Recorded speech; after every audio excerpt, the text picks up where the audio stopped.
તમારી તમે આવેદનપત્ર આપવા આવ્યા છો, એમાં તમારી શું શું માંગ છે?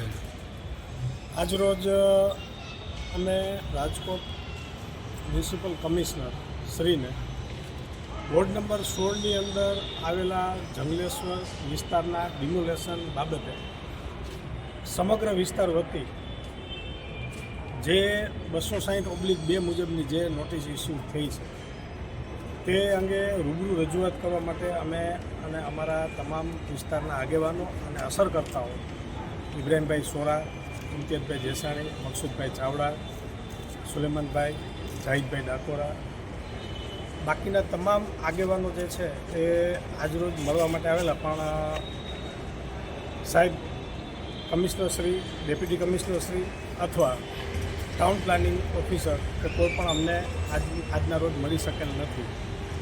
અમારી માત્ર રજૂઆત અને અમારી માત્ર માંગણી આજથી અને આની પહેલાં 260/1 મુજબની નોટિસ ઇસ્યુ થઈ ત્યારથી પણ અમારી માંગણી એક જ છે અને આજે પણ અમારી માંગણી જે છે એ એક જ છે કે જે લોકો અસર કરતા માણસો જે આવે છે, જે લોકોના ઘરો આવે છે, પ્રોપર જે લોકો નદીની અંદર નદીનું વહેણ જે મકાનો રોકે છે, તેને સૌથી પહેલાં તો સરકારશ્રી જે છે એ વૈકલ્પિક જગ્યા ફાળવે અને વૈકલ્પિક જગ્યા ફાળવ્યા પછી એ લોકોના મકાનનું ડિમોલેશન કરે. એની અંદર અમને સ્થાનિક લોકોને અને સ્થાનિક આગેવાનોને કોઈ પણ પ્રકારનો વાંધો નથી, પણ એના અનુસંધાને 260/2ની અંદર રાજકોટ મહાનગરપાલિકાએ એવી નોટિસની અંદર એવી છણાવટ કરેલી કે તમારી કોઈ પણ માંગણીઓ જે છે એ ગ્રાહ્ય રાખવામાં આવતી નથી.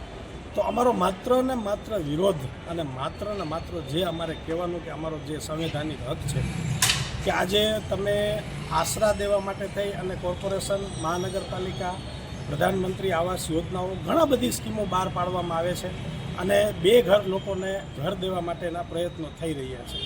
તો પછી માત્ર ને માત્ર જંગલેશ્વરની અંદર અને ખાસ કરીને ચોક્કસ કોમ્યુનિટી, સ્પષ્ટ કહીશ કે મુસ્લિમોને શા માટે આવો અન્યાય અને આવો ઘોર કાયદાનું ઉલ્લંઘન કરવામાં આવે છે તે સમજમાં આવતું નથી.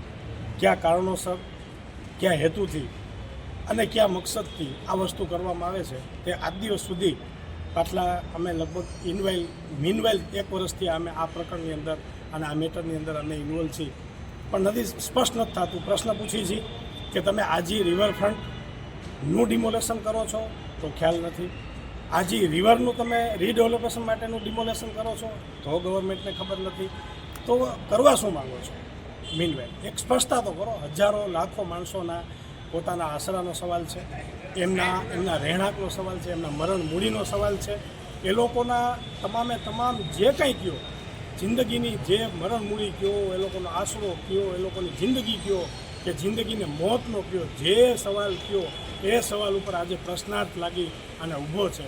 અને સૌથી મોટી વિડંબના એ છે કે આજે ભારત દેશના બંધારણ અને એક નાગરિકના સંવૈધાનિક હકની વિરુદ્ધની અંદર આ જે કાર્યવાહી થઈ રહી છે એની અંદર કોઈ પણ પ્રકારની સ્પષ્ટતા વગર માત્ર અને માત્ર ખાલી એક મુસ્લિમોને હેરાન કરવા, મુસ્લિમોના મકાનોને મુસ્લિમોને બેઘર કરવા, મુસ્લિમોના કબ્રસ્તાનો ધ્વસ્ત કરવા, મુસ્લિમોના મજારાતોને ધ્વસ્ત કરવા.